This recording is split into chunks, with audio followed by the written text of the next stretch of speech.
We have a couple of Celtics questions from our loyal dunkers. This one comes from Sam. It says the Celtics have made a surprising surge lately and have gone from intriguing to interesting to dominant. Most of the talk about them has been about their defense. So my question is, how do you think teams will try to attack them in the playoffs?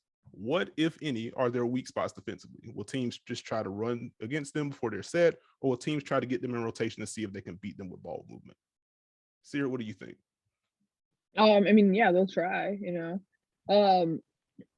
I don't really think the Celtics have a lot of weaknesses on defense, but I think if there are ways to score against them, like what you want to have at least four shooters on the floor.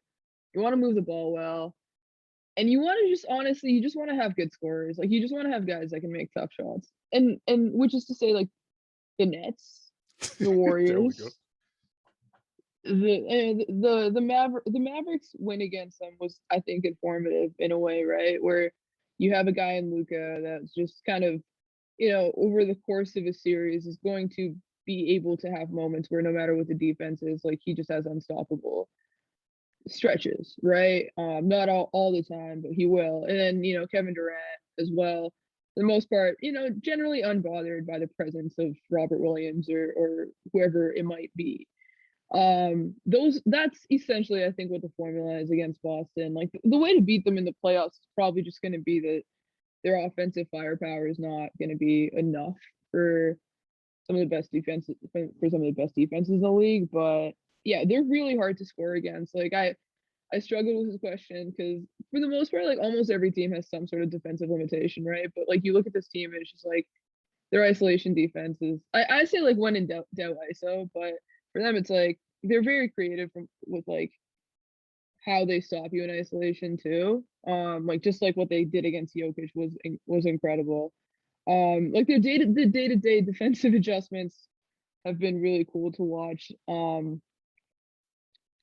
And so in general, yeah, like I say, when in doubt, ISO, but that's very difficult to do unless you have like, but if you have like a team like the Nets, if you have like a scorer like Kyrie Irving who is just going to be able to make tough shots over you from time to time, like consistently, like that's probably the best way to beat them. Which is to say, like they just don't have weaknesses. They at least like in my eyes. What do you guys think? I was gonna I was gonna say the best way to beat them is probably to score. Yeah. I mean, no, not just to score, but like stop them on the other end and get some easy baskets, not be in the half court the whole time. That Boston starting lineup is so tricky because they have size, they have length, they have versatility, and then they can do really weird things matchup wise with Tatum and Brown. Just put them on different people to where now actions you weren't thinking was going to be a switch is, and now you don't know where to pinpoint or attack. Al Horford holding up against the scoring guards. We talked about the week he had having to guard Trae Young, John Morant, Kyrie Irving, and that helps your defense. Robert Williams emerging as a switch big. They can mix in a drop. So it just makes it tough to pinpoint exactly one thing. I think you've got to be able to move the ball.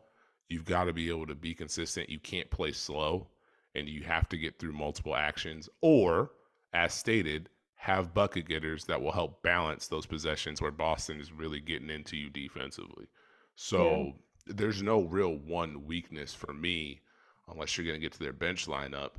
You've got to try and find a matchup that makes Boston think, or try and find some spacing that makes them pause, or have a lineup where you have 4 or 5 threats out there to maybe take away some of the help they show at times.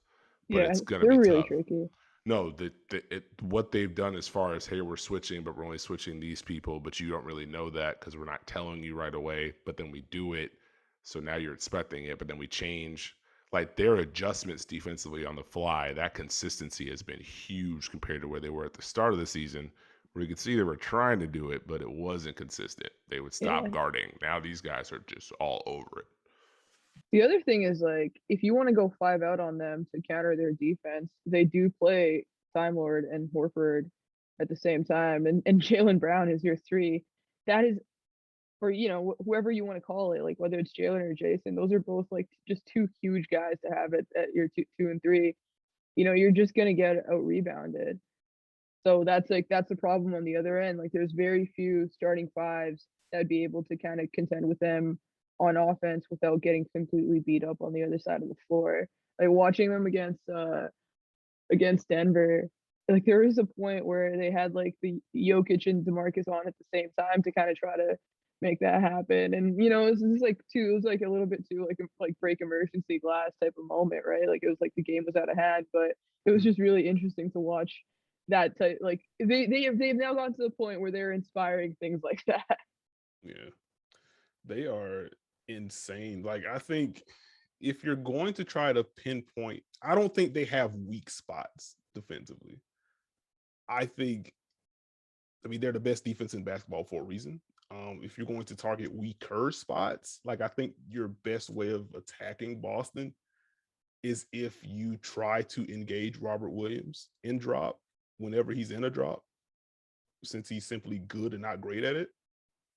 And so if you run like some ball screens with like, if you run some ball screens to engage Robert Williams and you have like a single shooter on the weak side and Jaylen Brown's defended that guy, because as good as he can be on ball, he does have some lapses off ball, then place him in some pick your poison. Do I tag here or do I stay on the shooter situations? And maybe you can get some stuff out of that. But even that only goes so far between they just switch the matchups because they have the athleticism and the length and the IQ to do that.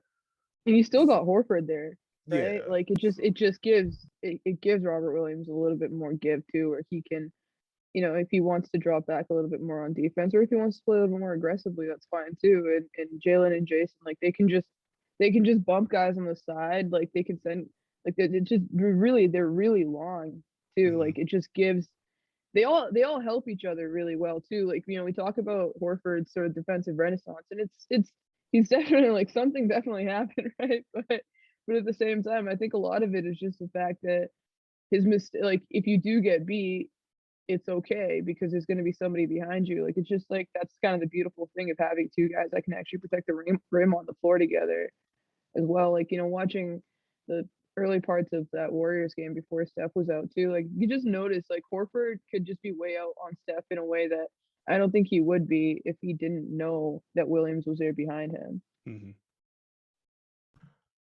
The more we talk about it, like I feel like we're doing the opposite of answering the question and just talking about how good Boston is on defense, which I'm totally down with.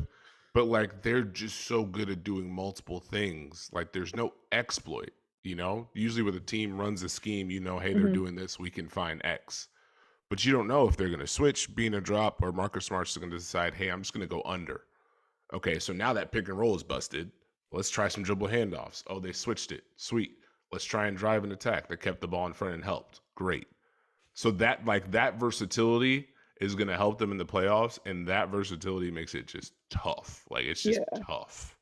I would have been really curious to see how that Warriors game would have ended if Steph didn't get hurt, because there were a lot of like for as good as they were, there were offensive rebounds and there were just other moments where they did get discombobulated just by the fact of Clay, Steph, and Jordan Poole at the same time, right? And the East version of that exists too in the Nets with Curry on the team now.